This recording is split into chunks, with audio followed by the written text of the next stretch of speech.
faut diriger, il faut orchestrer avec le loup au son, c'est Daniel Gresset. Alors maintenant, place à l'actualité littéraire avec Marie-Claire et son blog, et son fameux blog abrideabattu.blogspot.fr. Alors, suite au Salon du Livre, tu vas nous faire découvrir des romanciers et des romancières et des nouveaux talents. On va commencer par Laure. Oui, alors Laure Nemski, qui a publié un premier roman, qui vient de publier un premier roman qu'elle a écrit quand même il y a 7 ans, qu'elle a envoyé à une trentaine de maisons d'édition, pour lequel certains lui ont dit des choses d'ailleurs très méchantes. Je citerai pas la maison d'édition qui lui a dit que c'était un empilement de clichés. On esquive. Par contre, Bellefond a tout de suite dit banco, lui a envoyé un SMS dans les jours qu'on suivit en disant on publie. Et ça s'appelle Enquête. K-I-T. C'est l'histoire d'une jeune femme. On n'est pas loin des domaines là que vous évoquiez parce que elle a été quittée par son petit ami qui lui a laissé très peu de choses dans l'appartement. Elle décide de planter une tente sur le parquet et d'y vivre avec son chat D'Artagnan en plein été. Donc chaleur accablante. Alors, il y a tout un défilé de personnages absolument incroyables dans son bouquin. Sa mère, qui exaspérerait le plus cool et le plus zen des lamas tibétains. C'est autant dire que c'est une belle image. Des travailleurs immigrés avec des sans-papiers qui sont sur les échafaudages, qui refont le mur en face de sa salle de bain. On peut pas vraiment dire qu'elle porte la poisse à tous ces personnages-là, mais en tout cas, il leur arrive énormément de problèmes. Donc, on est dans la cocasserie, on est dans des liens de cause à effet assez étonnants, beaucoup de mélancolie, beaucoup d'ironie, et également une grande tendresse. En tout cas, c'est un livre que j'ai beaucoup aimé parce qu'on rit beaucoup. Et ça, c'est quand même assez rare par les temps qui courent de rire en littérature. Et puis, une tente dans un appartement. Oui, c'est marrant. C'est quand même assez... nous sommes dans une autre dimension. Oui, c'est-à-dire que c'est un auteur qui veut réfléchir sur la précarité, la précarité à tout point de vue, y compris la précarité affective. La précarité affective, oui. Voilà. Alors le salon du livre est marrant parce que j'y suis passée, j'ai pas resté les 3 jours, mais pas loin. Et ce qui est assez drôle, c'est de voir les auteurs en dédicace. Donc ceux qui ont des grandes files d'attente avec les gens qui sont presque plantés comme sur leur tente. Et j'ai rencontré Andrés Neumann qui est arrivé en France pour son second roman, qui s'intitule Parler seul. Et qui est presque un collègue blogueur, puisqu'il a un blog littéraire en espagnol qui est un des plus lus. Malheureusement, je ne lis pas l'espagnol. Et Parler seul est un récit à 3 voix. Le père, la mère et le fils. 3 voix qui s'entrecroisent. Andrés Neumann interroge sur la vérité par rapport au mensonge, sur le bien et le mal, sur le poids de l'amour. C'est quoi l'amour filial? C'est quoi l'amour entre un homme et une femme? Sachant que le personnage principal masculin est atteint d'un cancer en phase terminale et il veut offrir quand même à son fils les plus beaux souvenirs qu'il peut encore lui donner. Donc ils partent en camion, ils font une livraison à travers le pays. Et c'est tous ces dialogues intérieurs pendant que la femme reste à la maison, écrit, puise de la réflexion dans les livres. C'est vraiment très très beau. Notamment, il y a une phrase que j'aime beaucoup. Si aujourd'hui vous n'êtes pas dans le présent, vous ne pourrez pas être dans le futur demain. Est-ce qu'on peut la redire, cette belle phrase? Oui. Si aujourd'hui vous n'êtes pas dans le présent, vous ne saurez pas être dans le futur demain. Donc cette phrase, on peut la retrouver dans le livre Parler seul d'Andrés Neumann, qui a été publié chez Buchet-Chastel et qui est seulement le second livre traduit en français de cet auteur prolixe dans sa langue. Oui. Je veux juste dire 2 mots de Pierre Pelot, qui republie Elle qui ne sait pas dire je aux éditions Héloïse d'Ormesson, parce que Pierre Pelot est un auteur qui a écrit une quantité absolument phénoménale de livres et dont personne ne comprend qu'il n'ait pas eu le prix Goncourt. C'est quelqu'un qui a des problèmes de santé, précisément, en ce moment, et qui garde un humour absolument intact, même si ses livres sont plutôt profonds. Je voulais lui faire un petit clin d'œil. Est-ce qu'on peut le reciter? Alors, Elle qui ne sait pas dire je, aux éditions Héloïse d'Ormesson, qui aborde le sujet d'une femme qui ne parle plus, d'un garçon en quête d'un trésor caché, d'un secret dans la tombe, d'un mari désespéré, et tous ces personnages-là s'entrecroisent dans une écriture très particulière. Et alors, qu'est-ce que tu entends par une écriture très particulière ? Bien, par exemple, je peux lire un petit extrait, si tu veux. Oui. Mick pouvait rester des heures immobile, fermée. Elle était capable de cela, au moins. Et depuis longtemps, depuis toute petite.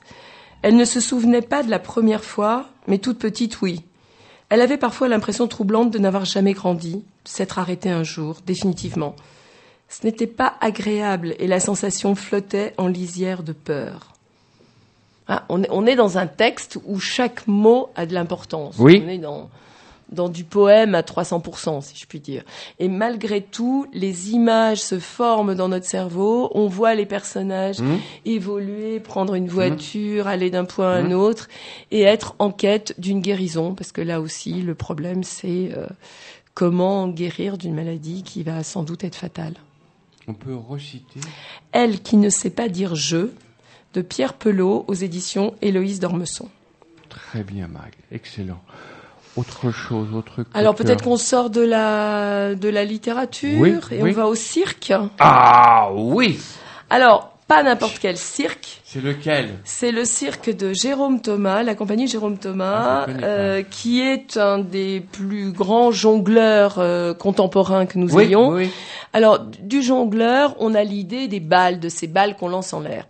Bon, quand c'est Jérôme Thomas qui jongle, les balles, elles vont pas en l'air, elles vont pas vers le ciel, elles rebondissent sur le sol. Donc ça va très très vite, ça tambourine comme un pivert.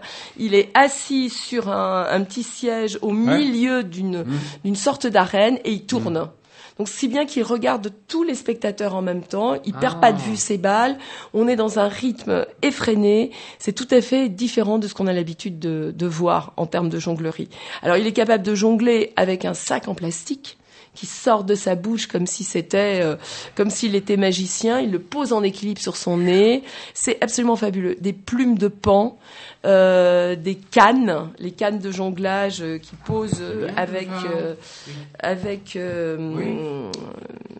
Aurélie Varin, qui est une comédienne qui travaille avec lui. Oui.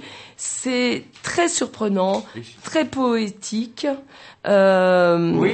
Et ça change du cirque qu'on a l'habitude de voir, quoi. On est dans un espace rond où il y a des écorces d'arbres qui de temps en temps sont remuées, donc on se sent dans un sous-bois, on a des odeurs de champignons, et à l'intérieur de ces écorces, l'un et l'autre des deux jongleurs extirpent des objets. Ça peut être une plume, ça peut être une canne, tout ça avec une musique qui est jouée en live en permanence à l'accordéon par Jean-François Bèze, qui est son partenaire depuis très longtemps. C'est absolument magnifique. Moi, j'ai pensé à Magritte pendant ce spectacle qui nous dit ceci n'est pas une canne, ceci n'est pas un sac. Voilà. Alors, c'est où ?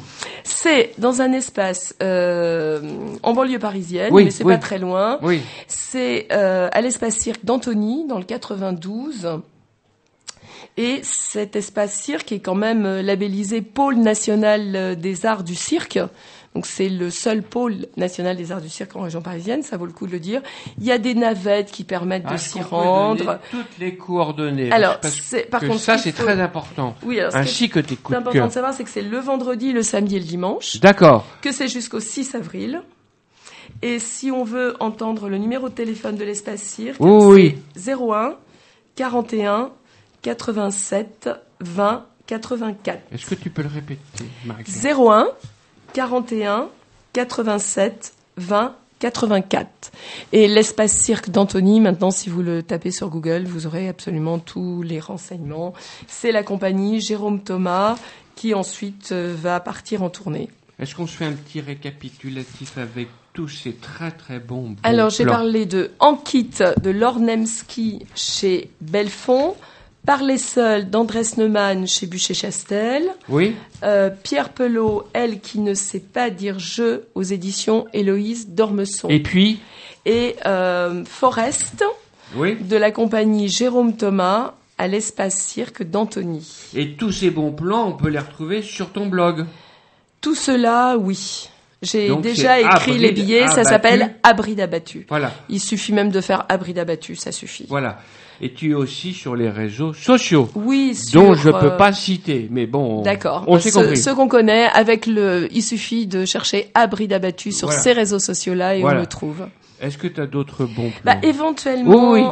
si je pouvais, un livre que je n'ai pas encore chroniqué sur le blog, qui s'appelle Une collection de trésors minuscules de Caroline Vermal, dont, après tout, si vous m'autorisez, je dirais bien un petit extrait. Mais c'est évident, Marie-Claire. C'est super. C'est évident. À l'intérieur, je vous raconte pas le pourquoi du comment, mais je trouve que ce morceau-là, il est tellement d'actualité dans ce livre que ça m'a plu. Okay. C'est page 118. Oui. Frédéric dit soudain à Jamel, « M'excusez 2 secondes ?» Il retourna dans le bar, en laissant la porte entr'ouverte, et se dirigea vers le client maigrichon. Il griffonna un nom et un numéro de téléphone sur une page de carnet qu'il déchira et lui tendit. « C'est quoi ça ?» fit l'autre hébété. « Ce sont les coordonnées d'un confrère.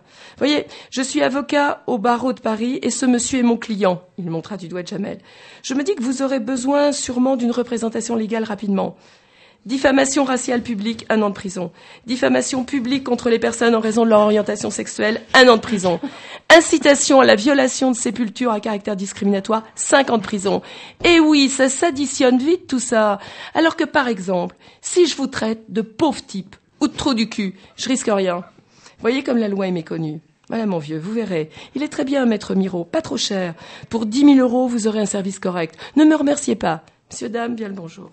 C'est excellent. Alors le titre, c'est Une collection de trésors minuscules. Oui. Si on aime les impressionnistes, si on aime les atmosphères enneigées, si on aime les situations un peu décalées, il faut lire Caroline Vermal. C'est chez Belfond. Chez Belfond. Et ça vient de sortir. Un petit commentaire. Commentaire, ça donne envie, hein. Et puis alors je connais Laure Nemski qui a été une de mes élèves de théâtre. Super. Ah oui. Qui était tout à fait remarquable. Alors saviez-vous qu'elle avait publié ce livre? Non, je ne savais pas. Je suis enchanté. Un petit commentaire, Frédéric. Très envie d'aller voir Magritte au cirque. Au cirque. Oui. Avec Forrest. Exactement, donc, avec Forrest. Il nous reste 1 minute 25 secondes. Donc je vous recommande très très vivement Chien ou Loup. Tous les mercredis et jeudis à 19h30 au Théâtre du Funambule, une pépite orchestrée par Jean-Christophe Barbeau et Frédéric Schmitt, l'une des bonnes surprises de cette rentrée théâtrale.